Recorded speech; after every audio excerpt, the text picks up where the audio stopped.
Hi, it's another Friday and you're welcome to the Premier League preview show on Citi TV. Sorry, my name is Nathan Carl. Many thanks for tuning in. It's always a pleasure bringing you this show that helps you get ready for another exciting round of the Premier League, which of course is live on Citi 97.3 FM. Your comments are welcome on the WhatsApp number on your screen. You can send in your thoughts and sending as many of them as possible, and we'll read all those messages before the end of the show. We have a very interesting show for you, packed, because the highlight of the weekend is a very interesting one. Tottenham Hotspur will face Liverpool. We'll talk a lot about that a little later, so your comments are welcome on the show. We'll take a very quick break. When we come back, we'll get ready to unpack the rest of the show just for you. This is the Premier League preview show on Citi TV. We'll be right back. Don't go anywhere.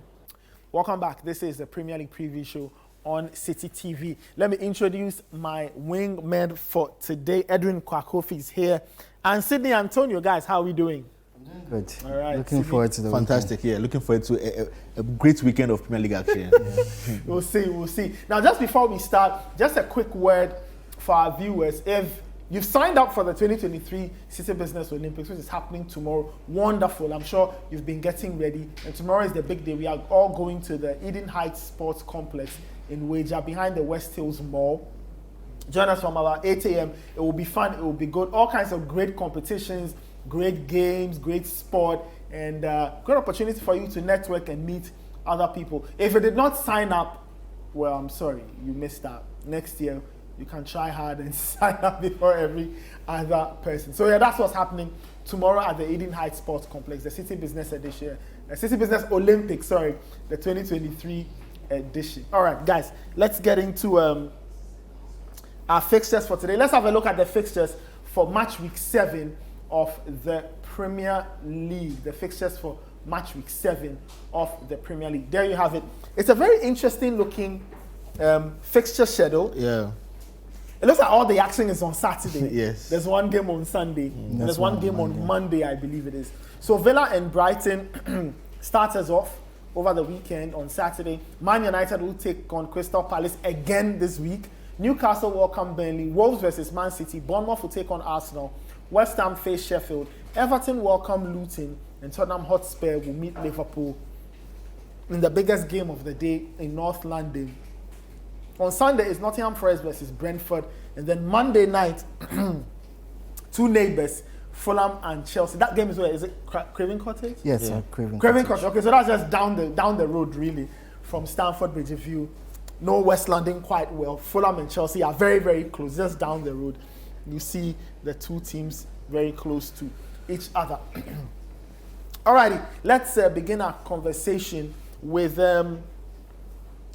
Bournemouth versus Arsenal. Bournemouth versus Arsenal. Those are the two teams that will be meeting over the weekend. Arsenal won in midweek. They beat Brentford in the League Cup. And Brentford also were in action. They lost. Yeah, Brentford lost. They were beaten by West Ham. Yeah, no, that wasn't West Ham. No, can't remember that. Okay. I think a lower league tie. I think they lost to a lower league team. So Bournemouth on a bit of a losing run heading into this game. Arsenal beat Brentford, like we said, in midweek to progress in the League Cup. Guys, Edwin, let me start off with you. Very interesting seasons the two teams are having. Bournemouth haven't really come to life, but we see the potential.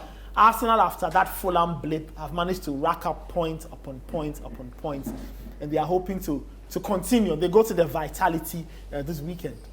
Yeah, it's going to be a tough match for both sides. Obviously, Arsenal are currently one of the better sides in the Premier League. Bournemouth, as you said, they might not be picking up the results, but they are a very good side playing wise, and they cause the big problems, big teams rather, a lot of problems. We saw how they played against Liverpool, almost got the win. Some might say should have got the win, but Liverpool are different prospects. For Arsenal, as you said, they've not played very well in some games, but somehow they've been able to chisel out the results, and that's going to be very important for them going forward in the season and in this game in particular. Facing a side that is physical, that likes to going for the 50-50 challenges, doesn't shy away from them, that is not afraid to attack the big sides. And we've seen recently players like Dominic Solanke coming to their own, Philip Billing, a huge presence in that midfield. And our own Antoine Semenyo, who, when he starts, he's very good. When he comes off the bench, of course, as we know in the Black Stars, he's a fantastic player as well. So it's going to be a tough game for Arsenal, but you look at the quality that they have on the pitch. And last weekend's game against Spurs is a clear indication of that. They almost played Spurs off the pitch in that first half before they lost a few levels of concentration. But you could tell that Spurs had to play a different way. Spurs are usually a team that likes to attack, likes to pass the ball around. But against Arsenal, they struggled to do that, particularly in the first half and in the first few minutes of the second half. And it's all down to the quality Arsenal have. Even on the bench, they have players who can influence games. They have players all over the pitch who can influence games. And in Saka, in Martinelli, in Gabriel Jesus, in Eddie Nketiah, a very potent attack that can cause problems. They are already scoring lots of goals in the league this season. Against Bournemouth, they'll certainly fancy their chances of adding to that tally. Okay, all right. Let's have a look at Arsenal's last outing in the Premier League. It was in the North London derby, a very exciting 2-2 draw they played against Tottenham Hotspur from last weekend. Let me bring you in. Arsenal won't have the comfort of playing at home.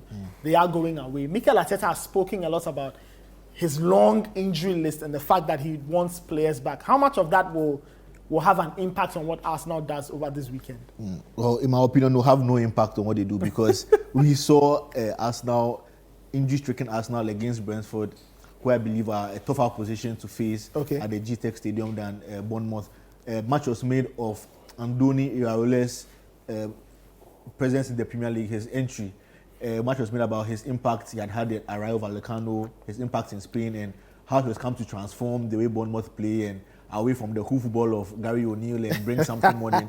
So some have this problem with these tactical coaches. Much is made about them, but when it comes to putting the ball on the floor, then we don't see what's happening. And then that's a similar case with Andoni Iraola. I've not really seen the strategy or what he plans on doing moving forward. Last week, I think a game against Brighton, they did put up a spirited first half performance, but second half were just blown away by Karo Mitoma and his boys over there. So I don't think it's going to pose much of a problem for Arsenal at the Bournemouth Stadium, because we saw Chelsea. Chelsea are in dire straits, and even Chelsea almost got a win against even Chelsea. And then we had the likes of why are you doing this to Chelsea? the likes of West Ham going there beating them. So I'm not seeing the opposition that are going to put up against Arsenal.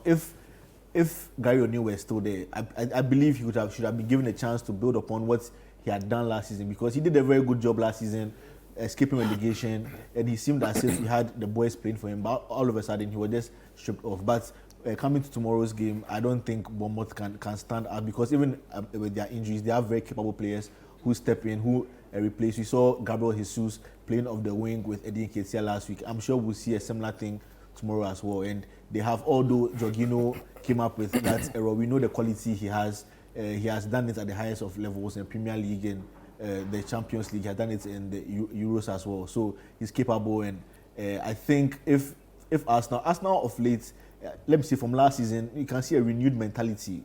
They no longer have that soft center. I mean, they have some more strength, some more protection, vanguard, if you can say, around them. So I don't think tomorrow Bournemouth can pose much of a problem against them. No. All right, we'll see how the all-Spanish manager battle will fare or will play out at the Vitality Stadium. Let's move it on. Let's talk about Manchester United versus Crystal Palace. They met in midweek in the League Cup. United ran out 3-0 winners at Old Trafford. But before we get into the discussion, let's see how Man United fared in their last league game. This was last weekend at Turf Moor, and they won that game by a goal 2-0.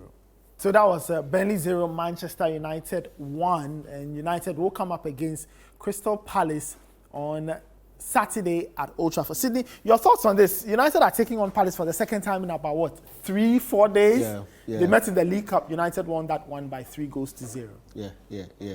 And as a United fan, I'm just hoping that because United have had a knack in recent years coming against the same team multiple times in a short space of time. You win one, you lose one, or you draw one. Or I'm just hoping that the tactics and the determination and the focus will be spot on, because as we saw in the first game they played, they were on it. They came with a game plan. The team was full of verve, full of energy, full of I would say a devilish intent, and they came with a plan and a purpose, and they were able to outwork Crystal Palace. But I'm sure we'll see some changes, because during the midweek game, both teams made a number of changes. Crystal Palace, we'll see the likes of their captain McGahey coming back in. We'll see the likes of Eberechi Eze coming in. Yeah. And I'm sure maybe we'll see Joe Ward. I'm sure we'll see a couple of changes. So it'll be interesting to see the team that was going to face United. But either way, United shouldn't lose this game.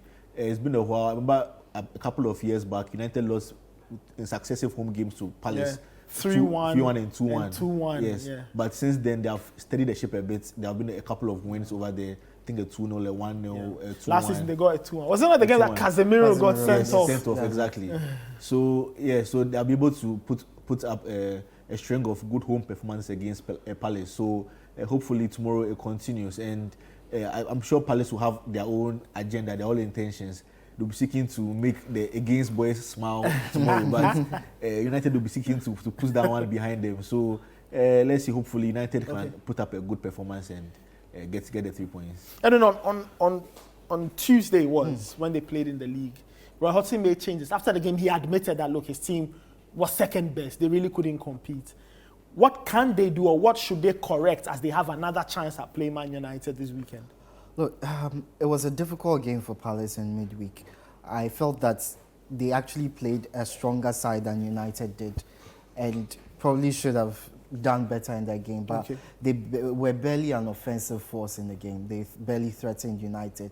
Defensively, they were all over the place. I think they played such a high line that it allowed United's passes to get beyond them several times. Mason Mount in particular, but you also had Amrabat and Casemiro at times putting the balls over the top. And if United had a better front line, or a more experienced front line, or one that was more consistent, other than Martial, who is now trying to get back his confidence, they probably would have won this by 6 and 7. I feel even without that, the game could have gone then. So Crystal Palace need to tighten up at the back. They leave too many spaces. They certainly did against United, and United are coming with a stronger side this time. So you'd expect that Roy Hodgson would see those errors, see those frailties, and tighten up a bit. I feel their build-up needs to be a little quicker too. Yeah. There were times where they had transition opportunities, chances to attack on the counter against United, but you found the ball always going sideways, going back. They were never confident enough to take on United. What do you think it was down to? Is it absence of quality, or just that they were flat on that particular day? I think on that particular day they were flat. I've seen Crystal Palace a couple of times already this season, and they seemed very impressive, especially when they had Eze on the pitch. He came on in the second half, tried to inject some energy, but in that first half without him, they seemed to be lacking a bit of creativity, a bit of urgency. And I feel him coming in, probably most likely this weekend, will definitely help in that aspect.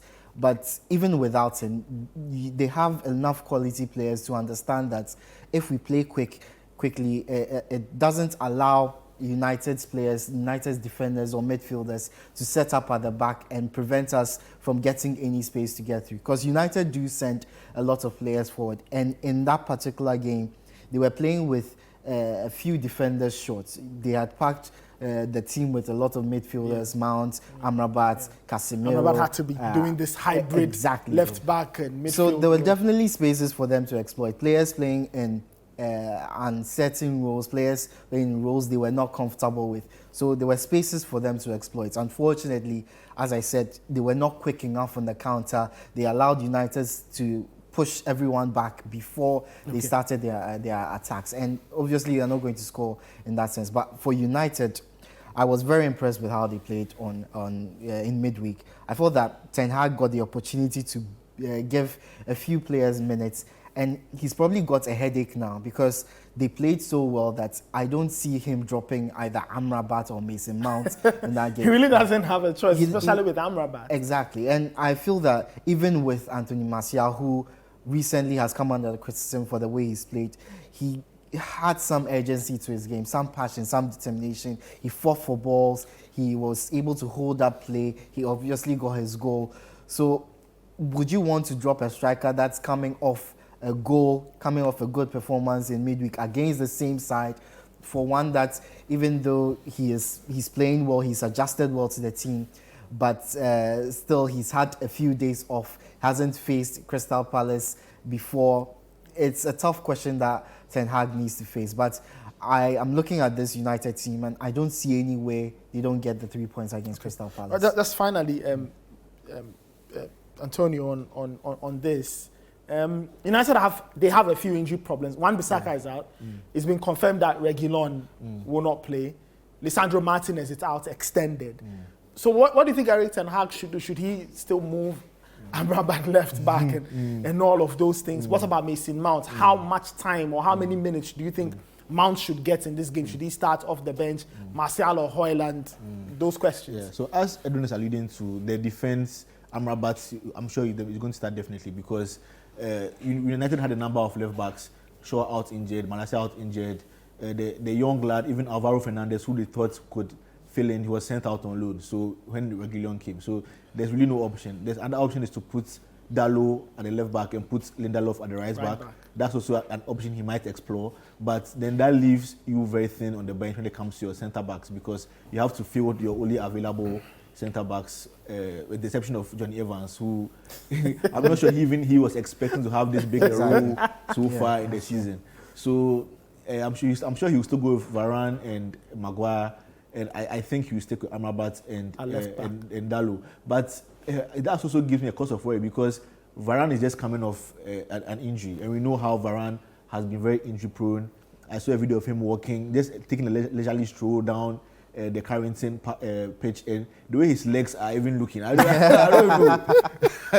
Like some inside Calipet stuff. I don't even know if he's really fit to go and play, but he's the person available. And interesting enough, if you look at United results when Varane is available, you can see that there's an upturn in fortune whenever he plays. So he has quietly become a very steady, very important member of the team. So looking at building momentum, I mean, United got a win against Burnley, a very hard fought, a very ugly win if you say, but a very necessary win as well. And this is the point in time where you have to build on that. You have to rack up the wins and build a steady momentum going into the August international break and looking further than that. So I think he will stick with these guys that he trusts. And Mason Mount, he just got 45 minutes during the week. So I think he still has a lot of life left in him, and he also has a lot to prove because he came. I still believe that he came with an injury because when I compare the way he played during the midweek to what I was seeing against Wolves, it looks he was looking more sprightly, looking more energetic, looking more involved as compared to the zombie I saw in the Wolves game. So hopefully Mount will be given another chance and to silence some of his doubters who have already shuts the door on his impact. He can silence a bit of them. And looking at the Højlund, Martial, and I would have loved Martial to start, but we are also aware of his much documented injury issues. Yeah. I don't think Martial at this point in time in his career can play 3 games on the spin. He played, I think, 70-75 minutes last time. This time, I think they can give another 20 minutes. So they have to keep the legs going. Just to keep it going. Yes, but I think Højlund should start because, importantly, he's now building a chemistry with Rashford. Yeah. If we look back to the Burnley game, you can see it wasn't really there. Yeah. A couple of short passes. There was a particular sequence I remember late in the game where I was watching and I thought Rashford, because if I were playing Højlund's position, I'd expect the ball at a certain point. Yeah. I guess Højlund was also thinking, you know what, maybe Rashford. Yeah, you're right. They are building. Yeah. So this niggling issue, I'll say teething issues that new partnerships it can happen sometimes. So I would say play them as much as you can. Let them build the understanding. Rashford did say last time that he and Højlund have been speaking in the training ground. We are yet to see the manifestation on the pitch. So I would say give them that chance, let them build the understanding, let's see how things will go. All right, we'll see. They don't make those relationships like Cole and York anymore, so That's what happens these days. This is the Premier League preview show. We'll take a very quick break. When we come back, we focus on the big game of the weekend. It's Ange Postecoglou versus Jurgen Klopp as Spurs host Liverpool. We'll be right back. Don't go anywhere.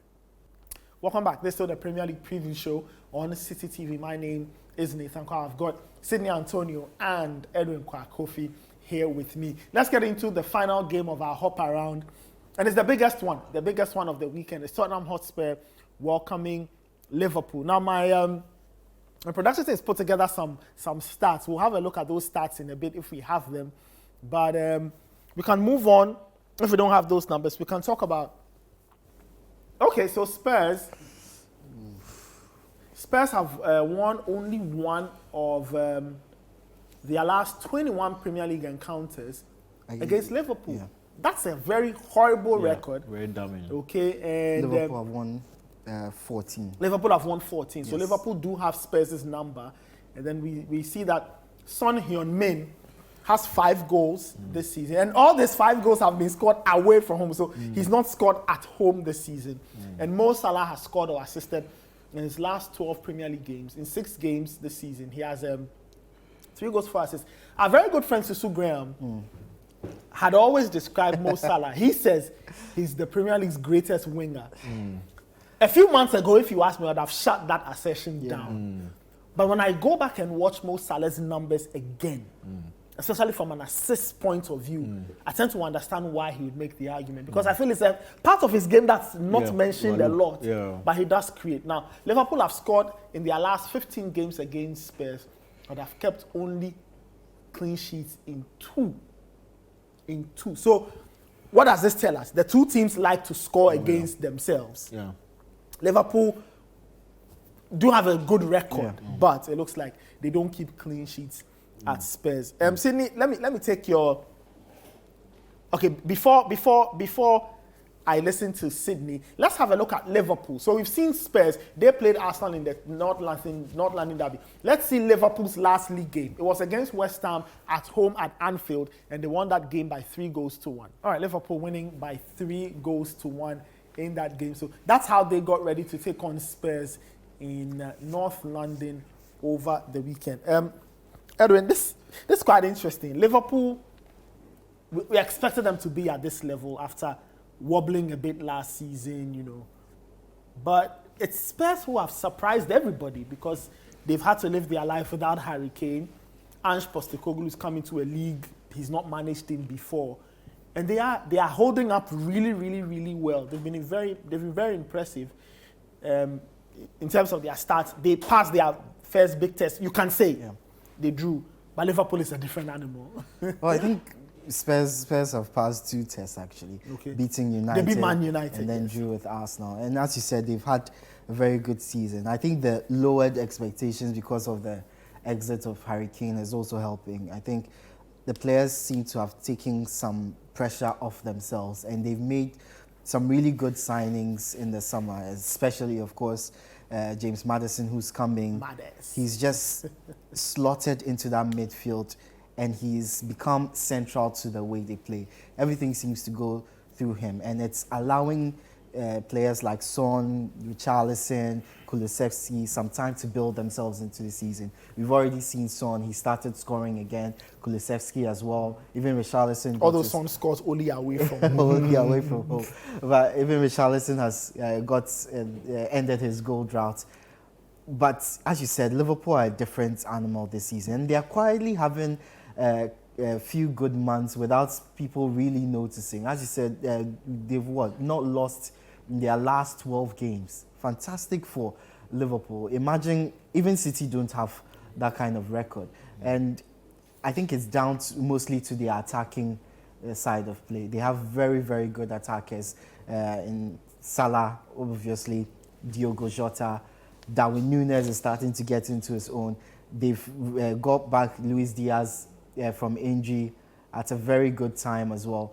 And they've got 2 midfield signings in Szoboszlai and McAllister, who are very huge and significant upgrades on what they had last season. So you've solved that midfield problem. You've just added more goals to your attack. The only thing that could possibly hold Liverpool back this season, and this game against Spurs is their defense. And we saw against the game against West Ham how open their defense is at times. Even Van Dijk, who had been an assured presence in that Liverpool defense for a few years, is looking really shaky. His timing, his reaction time to things has really slowed down. On one side, either Trent Alexander-Arnold or Gomez, not the best defensively. And you have Robertson, who seems to have slowed down a lot in recent years. So their defense is a huge problem for them. And if they can solve that aspect of their play, Liverpool are a team to watch this season. I'm worried that they don't impose themselves on games right from the off. Okay. They seem to prefer, or rather, maybe they don't have a choice, come back from a goal down, come back from not performing well. Against West Ham, they should have been 2-0 down. Against Newcastle, they should have been out of the game. In midweek in the Europa League, they should have been out of it as well. But they have this resilience that allows them to come from behind. But unfortunately, going into this game, you are going against a team that also has a similar resilience. They came back late on against Sheffield United, did Spurs, and against Arsenal as well. They don't let their heads drop. So you have two teams that don't let their heads drop. It's going to be a game filled with goals. I think the side that is a little more solid, or more solid than the other team defensively, wins this. And this game is going to be decided on how the two defenses play. Interesting. Sidney, from the numbers we saw earlier, clearly nobody's keeping a clean sheet in this one. No, definitely not. But if you were Ange Postecoglou, you play Arsenal 1 week and you fight back and you show your powers of recovery. Twice you go down, twice you fight back. But Liverpool, they are a different type of team. Yeah, how do you plan for Liverpool if you're Ange Postecoglou? If I'm Ange Postecoglou, I would just stick what I do. And hearing him over the past couple of weeks, you can see he's a coach who is very sure in his methods. He's a coach who is very confident in the way his team plays. He's a coach who I don't think is going to alter too much from the style of play he has been building. And I think that will serve us, the neutrals, in good stead, because we'll be entitled to a banger of a game, because these are two teams who will definitely go all out for the win. And very interesting to see. Spurs, I'm a bit cautious to just jump on the bandwagon just yet, because we have seen similar stats from Spurs. Under Mourinho, they were flying the first games of the season. They beat United 6-1 points. They were beating Southampton 5-2. They were just going. And under Conte, I think the earlier in his reign, they put their beginning of the season was so very strong. They put a lot of good games together, and it's something we know they can do. But it remains to be seen if the Spursy term would also have effects on Ange Postecoglou's team. But from what I've seen so far, if I were to be a Spurs fan, I'll be quietly confident that he can take this team forward, especially because some of their worn-out leaders, the likes of Hugo Lloris and co, are no longer there to door the training ground atmosphere. So now we have a fresh set of players, the likes of Eric Dyer and co. They are no longer there, and we have new guys. I mean, Destiny Udogie is looking very fantastic. The centre back they got, the Mickey van der Ven, he looks very capable. They are midfield pairing of Sarr and Bissouma, really African Union. They are doing the job for them. And Maddison, of course, Maddison has been breathtaking. He's looking like the Maddison. No, last season we didn't really see him in his pomp and glory here, but he's looking at the Maddison of, I would say, 2-3 seasons back. Very creative, very sprightly, very nifty, and all that. So it's going to be, and of course, you have the likes of Richarlison, who finally has broken his duck, popped up with a goal last time. We have the likes of Kulusevski still chipping in, showing the obvious quality on the game. So very interesting, and I would say that even though Spurs are looking very good, I still tip Liverpool to win, because Liverpool they are looking so strong. And although they have all these defensive issues, I think the mentality is a crucial aspect that would always stand them in good stead. You can come down, I mean, you can be down first half if you have the mentality to, and they have the quality, obviously. So that combination of the two, I think, is deadly. The win against Newcastle, I think it really did wonders for their mentality. Going to St. James Park, being down to 10 men for such a long period and coming away with the win, I think it has really boosted their morale. and they have been looking very good. As Edwin said, they have revamped the midfield.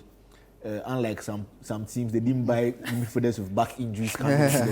Everybody came in fresh and ready. I don't know how in modern day you can go and buy a player and the first 2 games he's has a back injury. But Liverpool didn't do that. They did their scouting well. They got players who come and fit into the ethos of the team, and we are seeing it paying dividends for them already. So I think tomorrow. I mean, it's tomorrow. Tomorrow the elite kickoff will be. A banger. You tip Liverpool. I tip Liverpool. I think they are just too strong for Spurs at the moment. Edwin? Okay, I think they are matched. I'm looking at a draw. A draw? Yes. We'll see about a very that. high-scoring draw. We'll see if Tottenham Hotspur can fight and get themselves another point, or they can do the unthinkable and beat Liverpool, or Liverpool will show up, strut around and pick up all 3 points from North London. This is still the Premier League preview show. We'll take a very quick break. When we come back, we'll get into the debate, and then we'll do some fantasy football a little later. We'll be right back. Don't go anywhere. Welcome back. This is the Premier League preview show on Citi TV. My name is Nathan Kwao. Sydney Antonio and Edwin Kwakofi are my guests for today. Let's get into the next part of the show. Let's get into the debate.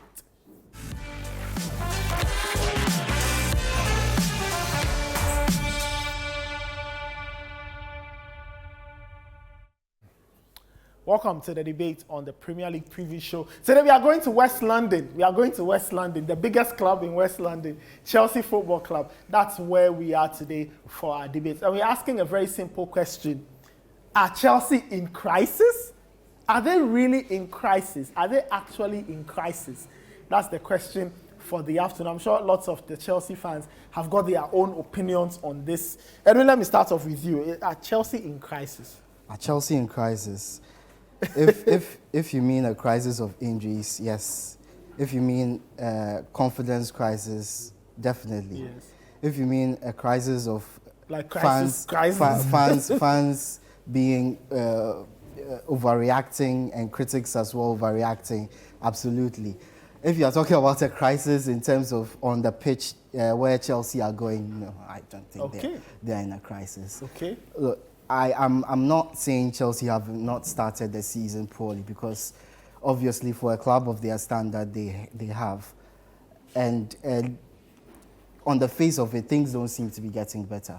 They are not scoring goals, the results are not coming. They are, even at home they are very vulnerable. Away from home it's really terrible, and they have a big run coming up in the next couple of weeks where they're facing Newcastle, Man City, Arsenal, Brighton as well. That's an intense run. It's going to be an intense run. So you worry on the face of it as a Chelsea fan. Are Chelsea in crisis? Absolutely not. I think that there are things that should be encouraging for Chelsea fans. Okay. If the performances were not good, if the players didn't show any commitment, I would absolutely agree with that assertion, but that's not the case. In the first game against Liverpool, Chelsea were really good. Yeah, should have got a win from that. We're unlucky not to. In the first half of the second half against West Ham, Chelsea were fantastic. Yeah, that's true. And should have won that game. That game should have been beyond West Ham before halftime. Mm-hmm, mm-hmm. Unfortunately, second half, West Ham got reduced to 10 men, and then some issues, Chelsea conceded a few goals. In games against Nottingham Forest, I felt Chelsea did enough to win the game. Against Bournemouth, Chelsea did enough to win the game. It's against Aston Villa, and that was their worst performance of the season. And I agree, the levels were not up to where they should have been. But that was after the international break. So I am willing to excuse that performance. Maybe players were fatigued. But in midweek against Brighton in the League Cup, we saw what they could do when they are giving some time, a lot of rest, when the players want to play the way the manager wants to. And I feel that there are so many stats that point to Chelsea going in the right direction. Of course, goal scoring might not be at the best right now, but Chelsea they are number 2 in most touches in the opposition box, which means a lot of players get into good positions in the opponent's box. They've missed 16 of their 18 big chances.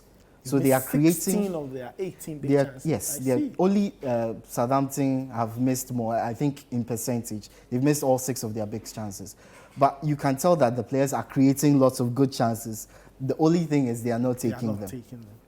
They have their top 3 in offsides in the season, which means players are so desperate to get goals that they are too eager get into offside positions. They've hit the woodwork, the joint most times, 4 times in the league.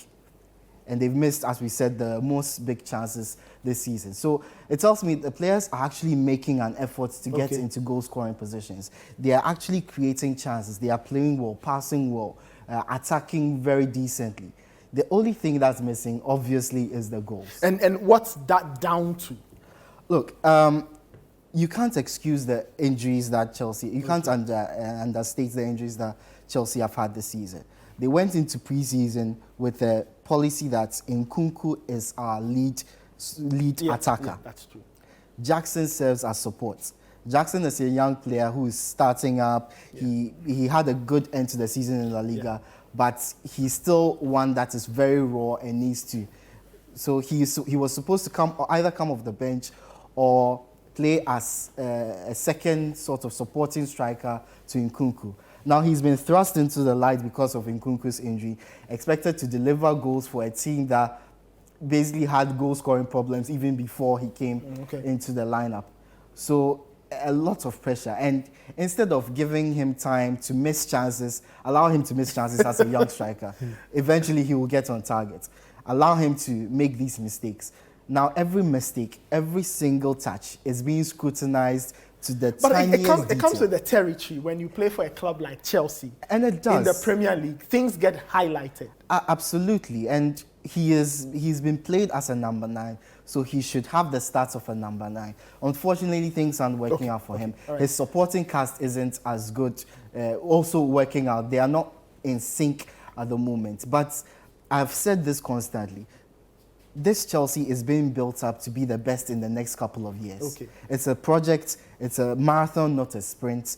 Things are going to get better. Last season, Newcastle started off the season, first 6 games, they've won 1. They had won 1 game. Yeah. Guess who's in the Champions League this season? They are. Newcastle. Okay. So for you, there are no crises. There are a few issues here. A few issues, a lot of issues that need to be dealt with. But crisis I think, is too soon to talk about. Sydney, are Chelsea in crisis? Edwin seems to believe that teething problems, when you put young, new players together, these things will happen. Nathan, are my shoes black?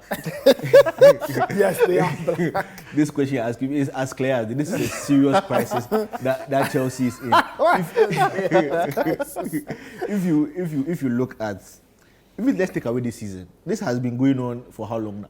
Put any other big team, put the traditional big teams in this position Chelsea are in. Yeah. And without a shadow of a doubt, it's a serious crisis. I mean, Enzo Fernandez came with so much fanfare in January. Yeah. He hasn't won even 3 games in the league.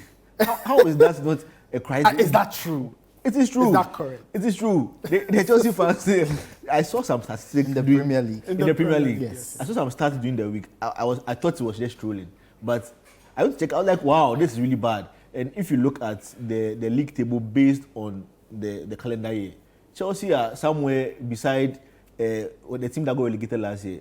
They are just neck and neck with them. It's not even a joke.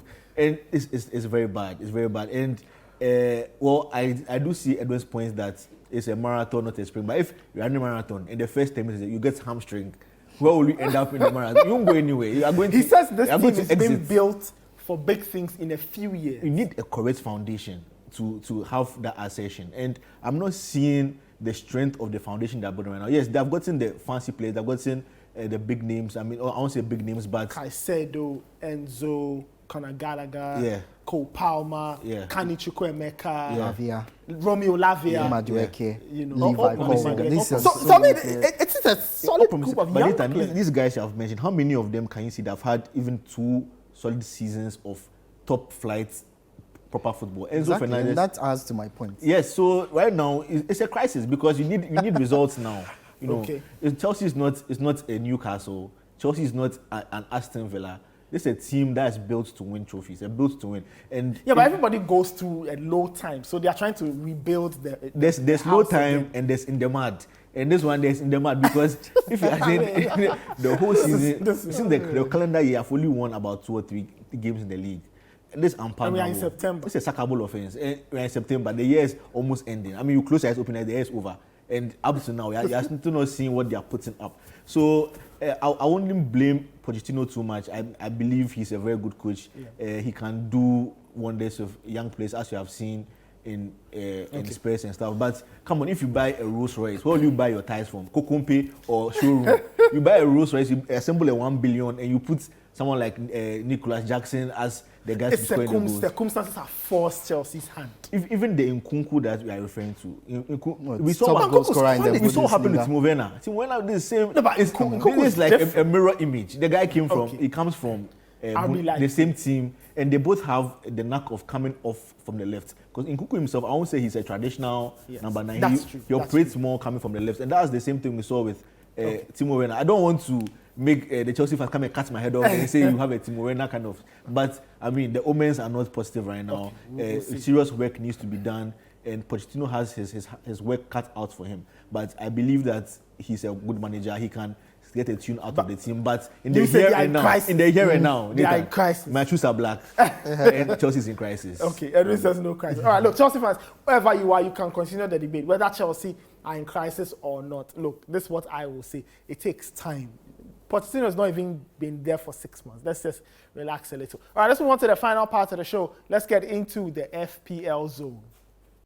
All right, welcome to the FPL zone on the Premier League preview show. Let's get into the top picks for the weekend. Edwin, who should we have in our teams? Look, there's one player that's a must this weekend, and that's Kieran Trippier. Okay. Newcastle's Kieran Trippier. Last week against Sheffield United, you might say it was just Sheffield United, but he delivered a masterclass in creativity. 3 assists. So anyone who had Kieran Trippier last weekend would have really feasted in the FPL. I didn't. I had him on my bench as my first sub. He didn't come on. So I am really, really peeved about that. But we move on to this weekend. They are facing, I believe they are facing Burnley. Yes. Burnley who are very unsolid defensively. Of course, they conceded only 1 against United. But in previous games, they've shown that they have the propensity to concede a lot more. Conceded 3 against Man City in first game. Been conceding 3 consistently up until the United game. So it's a chance for you to invest in a creative player. Yes, Kieran Trippier. Who else is on our list? Jeremy Doku. Jeremy Doku, Manchester City's Belgian wide man. Yeah, he's come in with a huge reputation as someone who doesn't offer enough end products. But at City, we've seen a lot of signs. And when you have the attacking talent that is at City, Doku is someone who you need to keep an eye on. Pep has already called him a proper winger, so you know he is going to start games. Against Newcastle in midweek, he didn't start, but when he came on, he was the best player on the pitch. So his directness, ability to beat players, his creativity, I think Doku is a good shout for you this weekend. Who else should we have? Our third player, Antonio. Not Sydney Antonio. Not Sydney Antonio. My distance cousin. Mikel Antonio. Mikel Antonio is a fine player at the best of days, but when you are facing Sheffield United, I think he's an absolute must-have. They conceded 8 last week. Who knows how many they concede this week? West Ham will score a lot. You know, who knows? West Ham have shown that this season they can't get a few goals. Against Brighton, they did get some goals. Against Man City, they scored first. So there are goals in this West Ham team, and with Antonio leading the line, he's the one most likely to get those goals. And Sheffield United's defense is one that any team will take advantage of. So. Yeah, maybe not Man United. But to be honest, I was watching that game. I couldn't believe what I was witnessing. It was terrible. They were so horrible. They were terrible. Yeah, but I think sometimes where it takes a drubbing, you kind of give up at the point. And I think around the 4th goal, they just give up. And I mean, the rest of the game was just in terms of players, who will you? I mean, do you have these guys yet? Are you planning on adding them? I don't have these guys yet, but I think Doku is a really good shout because we have seen that he can be a very dynamic, can be very sharp. I mean, he has already shown that when it comes to goal and assist, he can do something with it. But a player also points out to Salah. I mean, although it's on the high side, the pricey side, but Salah definitely is going to get at least a goal contribution. If not, we all know that this game is going to be a goal bonanza. So Liverpool won't score 2 goals without Salah getting at least an assist inside there. So he's one to look out for. He scored and assisted in every single game this season. Exactly. And they want to dodge. That's a new segment. Where's Fodringham? Sheffield United goalkeeper. Avoid at all costs. I think you have to add that segment into the. We want to avoid. That's an interesting suggestion. We'll take that. Anyway, that's our show for this week. Many thanks for watching. Let's have one last look at the fixtures for match week 7. Guys, I don't know which ones you want to offer predictions on. Anybody? Chelsea to beat Fulham. Chelsea to beat Fulham. Yes. I like that. Chelsea are not in crisis. The underdogs to win. Wow, that's a very bold shout over there. But I'm looking at the Newcastle. I think Newcastle will get the job done. Man City will steal more Wolves, and Arsenal to beat Bournemouth. The interesting one I think will be I can see an upset happening between Everton and Luton. Luton have been quite terrible, but I think there's a game where Everton have been on a good form. Yes, so far. Everton winning will be the upset. But Everton have been in good form in the last 3 weeks, so that's good. Interesting. Luton to possibly cause an upset. Anyway, we'll see how it goes. We'll see how it goes in that game. But those games are live on Citi 97.3 FM on Saturday, on Sunday, and then there's the Monday night special between Fulham and not in crisis Chelsea.